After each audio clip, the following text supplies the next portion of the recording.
書櫃冷知識。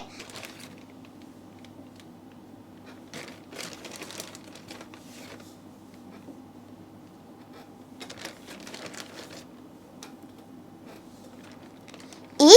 你買咁多辣椒做咩啊？一模一樣嘅。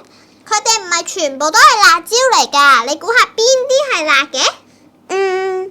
係咪黃色嘅呢一個啊？唔係啊，係又紅又幼嘅呢個先係辣椒啊！原來係咁，咁除咗呢一個之外，其他係咪都係唔辣㗎？係啊，辣嘅就係辣椒，而呢個就係未成熟嘅甜椒，佢係青色嘅，而呢個紅色同黃色嘅就係成熟咗嘅甜椒。哇！但係你真係好似啊，係咪同一個類別嚟㗎？係啊，佢哋都係番椒類嚟㗎。